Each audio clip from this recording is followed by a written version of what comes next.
So, it's really great to see how big this meeting got. For those of you who actually don't know where the word Connectomics Circle came from, it came from the first time we decided to have an educational meeting during COVID. And we said, well, let's have everyone present cases. And we realized, well, no one had ever used the technology before. So how was anyone going to give a symposium on how they use it? So we just said, let's have everyone just stand in a circle and talk to each other. And that's where the word Connectomics Circle came from. It was 8 people on a Zoom call during COVID. So it's amazing to see how much bigger it's gotten. I think ultimately, it's also another piece of history is why we called the company Omniscient. And ultimately, the mission of this whole thing was that we really don't understand the brain very well, and patients get hurt when we don't understand the brain very well. And what we really wanted to focus on is being a knowledge company. And first and foremost, if you don't have a good map of the brain and you don't know what's happening in the brain, it's hard to make good decisions. But one of the other things we started thinking about is how do we organize brain knowledge in a way that's actionable? And ultimately, in the midst of all of this, there's been an AI explosion. And I think if anyone who says they know where this is going, I would say they probably don't. But I'm, of course, going to step out there and give some ideas of what we're doing and how we're thinking about how this platform is going to evolve over the next few years. And ultimately, what I would argue is that we're really trying to do something useful for neurosurgeons, because the concept behind AI that people are approaching from the Silicon Valley angle, I think, is the wrong angle, at least for what we're doing for neurosurgery and neurological care more broadly. So I go to medical school when these chatbots are going to do our job in the next 3 to 4 years. Now, if I had a bunch of big stake in one of those securities, I want everyone to think that I could destroy the world with my technology and then raise capital on that. But the issue is this. Ultimately, they're always founded on human knowledge, right? So if they're mining all the world's data, how can they actually do better than us? And the answer is they can't. They might be more effective at not making mistakes, but humans aren't good at this particular problem. If it was, we would have had treatments for all these other diseases we have. And I would argue we're not even that good at shunts. I mean, anyone who has a good solution to not have those things fail, please let me know. I'd be happy to buy your product. So what we're really trying to get at is actually something really different, is how do you go look into the black box and organize the information in a way that's actually, we start to learn and dig into the things that we don't know. Because we're never going to make progress if we don't do this. But ultimately, the issue is this. We don't understand the brain. It's not because we haven't studied it. It's because the brain is vast and complicated with lots and lots of stuff happening in it. There's a lot of connections, and how connection problems lead to symptom problems are not well understood and highly complex. So ultimately, we've been studying this problem for a long time, we meaning the greater neuroscientific community. So if you haven't looked this up, which I have, there are 500,000 papers about some aspect of connectomics. That's pretty amazing. There's $900 million, something like this, in the NIH budget just for resting state fMRI alone. Yeah, we're the first people to actually get that cleared for anything that I'm aware of. And that took me 12 hours of arguing with the FDA. Part of the issue is that this is not a scientific thing anymore. We know what these things, what you can do with high-level imaging. Probably most people are at institutions where there's at least one person, if not multiple people, who are really knowledgeable. The challenge is not, is there something on an imaging study that will tell us something useful? We know that there is. It's logistics. So I don't claim to have all the answers to the human brain, but what I would say is that what we've really made our effort to focus on is how do we basically get that information into people's hands? And more importantly, if we know that fMRI and DTI, all this fancy imaging that everyone gets grants on and puts in their marketing material, et cetera, if we know that it's useful, why aren't we doing it on everyone? And we all know the answer, anyone who works in hospitals, is that hospitals are difficult places to work. Getting things done at scale is challenging. And if you don't know how to function inside of our ecosystems with our demands, which is people who show up on Sunday night and need surgery Monday morning, if we can't work at that level of demands, then we're not going to actually accomplish anything. One of the things we try to do as best we can is be able to actually service that kind of demand, because obviously I'm a neurosurgeon, I know what it's like to work in a hospital. And we have to be able to meet the kind of demand at the scale of the kind of patients we treat, which are sick and come in high volumes at weird times of the day. So once we started working out with QuickTome, as we said, this is a really, really complex piece of data. It's a lot of data in here, and we've constantly been trying to figure out how do we make this easier to work with. And so what we basically started to do is and this is coming, this isn't in the software right now, so I don't want to portray that it is, but try to get agentic capabilities. Say, is this in the motor cortex? Right now, we don't want people to become QuickTomeologists. We want to be people who are neurosurgeons who use QuickTome. And that's tough. Building good products that do this in a useful way is difficult. But you can start to see that as we start to interlink some of these components, we can start to say, show me the corticospinal tract. Eventually, we want it to be voice commands, but most hospitals won't let us do this. But really, how do we put generative AI to the side of our tool to actually make it a knowledge tool? Okay. That's a cool trick, and of course, we could just make that be the product launch. But some people know who that guy is, the older people in the room. His name's Tim Mapstone. He was my chair at Oklahoma when I was a junior faculty. And I want to give credit where credit's due, because this was his idea, not QuickTome in general, but just the concept I'm about to talk about after this. And one of the things he said was, I was talking to him about, research, and I said, I think it's maybe hard with the team that we have here. At one point, we only had 4 faculty and no research people to go get an NIH grant. I just don't think we have the great thing. And he said, well, we have this wonderful neurological lab down the street. It's called the Neuro ICU, and we don't study anyone in it. If we did, we would actually probably change the field. My God, I hate Macintosh so much. Okay. So if you start to think about it, right, as we start to think about funding getting more tight, right, I don't know what we're funding at now, but last time I heard it was 11 percentile, right? So that's pretty difficult to get an NIH grant.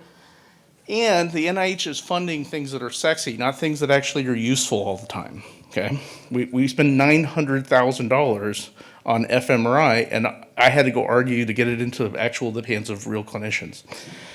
Not trying to cast aspersion, that's just a fact. So the problem is, this is how we've been doing research. We have this building where there's tons and tons of neurologic disease. We then select out a small number of people to go to our research study. We spend $1 million doing whatever, and what happens is we throw away all the rest of the data. This is ridiculous. I hate Macintosh so much I cannot even describe it right now. Okay, so we throw away most of the data. We don't study it. And we all know why we don't study it, because there's all these rules, all this IT infrastructure, and even if we wanted to do these kind of studies, we'd have to go get a grant, or find something in the budget, hire this army of people to do all this neuropsych testing, and then we'd have to go mine data of Epic, which is full of garbage and noise. We know that, right? So the question is, why isn't this the problem we're trying to tackle? This is the problem that really matters, right? And this has real world consequences. So this is actually my wife, this lovely tiny Thai woman with Brian McKnight, who is a Grammy Award winner. And basically I said, should we be randomizing these two people against each other? No, we should not. Because not only do they have different life experiences, speak different languages, different sizes, they have different genomics. But that's how we do our trials, right? This is how we do trials. We basically take people with different connectomes, different genomes, we put them into a study, and this is what we're actually studying, right? And then we wonder why, when we take things into phase 3 or all these other studies, where we look at things, we're underpowered and we're heterogeneous. So the reality is, as much as people have really bought into this concept that we have to have class 1 evidence, are we really doing evidence-based medicine when we randomize these people against each other? That's nuts. That's completely crazy. What we need to be doing is actually building rational trial designs, so we're comparing people like this. Now this sounds great, everyone's talked about this, I've sat in hundreds of meetings about this. But the reality is, if we wanted to do this, this is a lot of money and difficult to do. And ultimately, the problem is really difficult. So this is unpublished data. We did this. And what we were looking at as a GBM cohort, we had all the things you'd care about, at least the major stuff. So IDH1, extended resection, A very good data set, third party, and we had Connectome data. And what we were looking at was, if you look at the training set, the red line would be what would it take to randomize away the heterogeneity of the connectome if you didn't pay attention to that in your glioblastoma set and its prediction on survival. The answer is about 2,200 people per arm. So we're not doing anything like that, and we shouldn't be doing studies. That's too expensive. Pharma's never going to fund that. That's a problem. And of course, we can talk about this and say this is a problem, we should do something about it, and then we go about and try to live in the world that we live in, right? And ultimately, though, there are really powerful tools out there that are used all the time to sell us advertising and sell us stuff on Amazon and all this other stuff, and it isn't really mattering on the things that matter.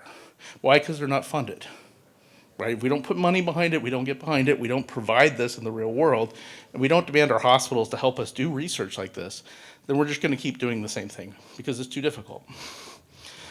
So what we really need to be able to do is to take this really, collection of patients, put them into a real world data set, compare them against each other, and make sure that the studies are clean. And so if you look at the middle group, we actually built a model of this. We're underpowered, I'll be honest. It's a really difficult problem.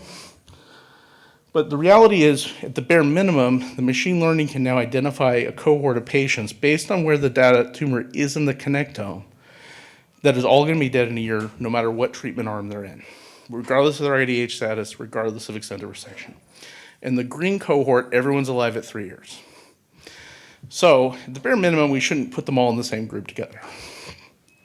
Now, the question is, how do we do that at scale? And people have shown these kind of plots, which is great, because a long time ago I saw this and thought, boy, the answer's in there somewhere. But it's very big. So this is 144,000 pieces of data. This is what QuickTome's mining right now. And so one of the things we started thinking about is, if we want to turn our hospitals into data machines, and we really want to start mining data at scale and doing all this great stuff that we all know is possible, we have to be able to navigate the hospital ecosystem. We have to be in there. We have to all solve all the logistical problems we face every day. And more importantly, machine learning and technology has made this much more realistic than it was 5 years ago.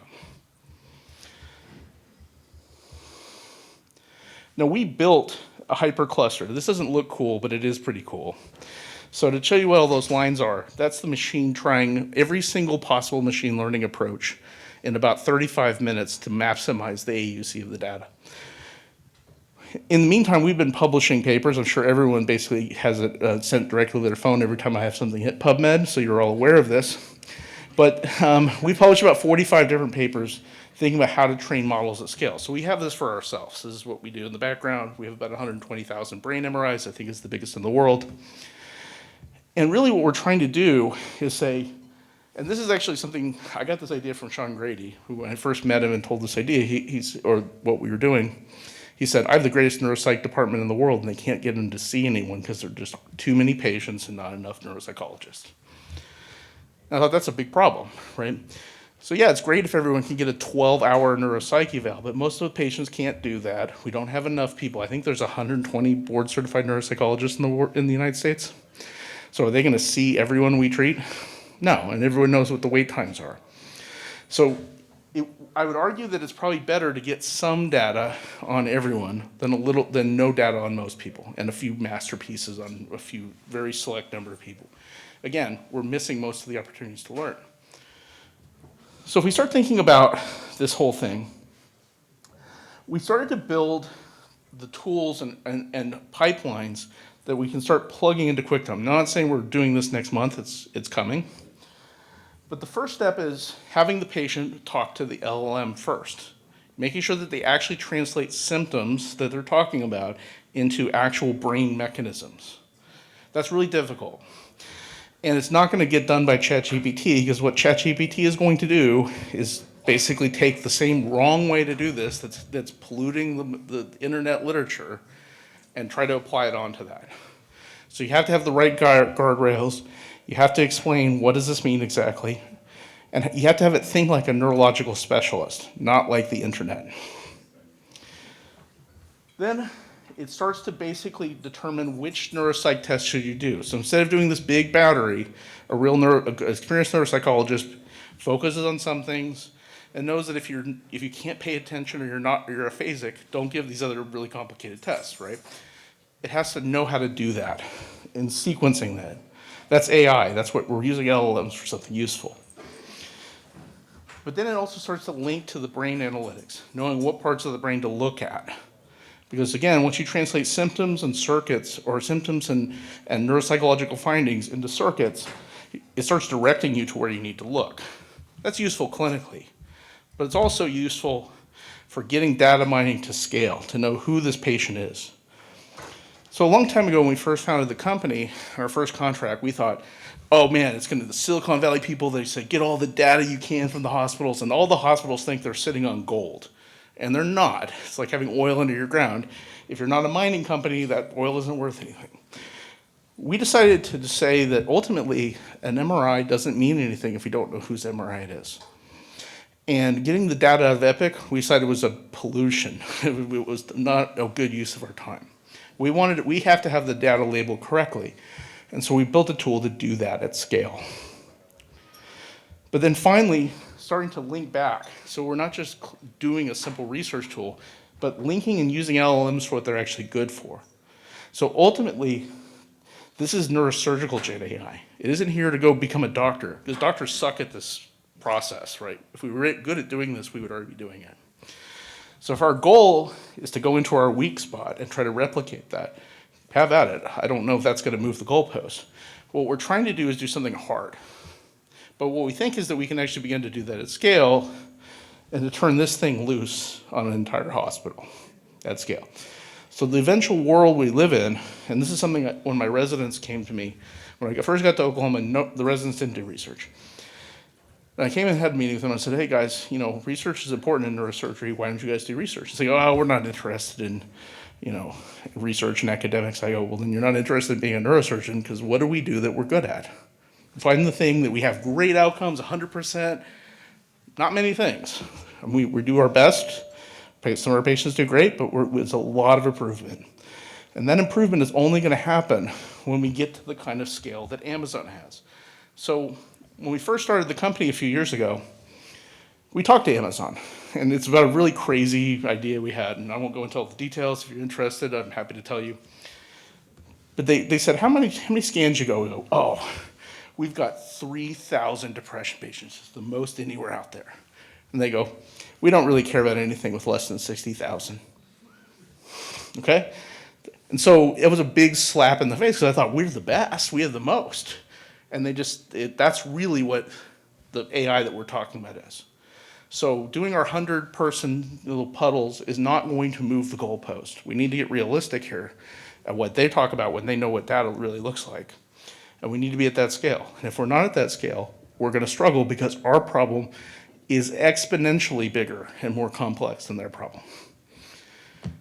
So if we really want to move the goalpost, we ultimately need to go to where the sick people are and study this. And there's a really great paper by Fred Barker many years ago where he showed that if you show up for your phase 2 study at MGH, you already are not reflective of the natural history of the disease. Okay? So we're not studying the sickest people, we're studying the people who can show up to the trial. But when they go and show up to phase 3 or the real world, they're going to end up with my neuro-oncologist who wants everyone possible into a trial. And they're going to follow the rules and come up with ways to get the sick people into your trial. And that's the barrier that it has to clear. So if we really want to study this, we got to use our resources. And we have one of the best resources and research out there, which is our hospitals. We need to turn them loose, and the technology is coming soon to do that. And that's where I think Quicktome's going. Thanks, everyone.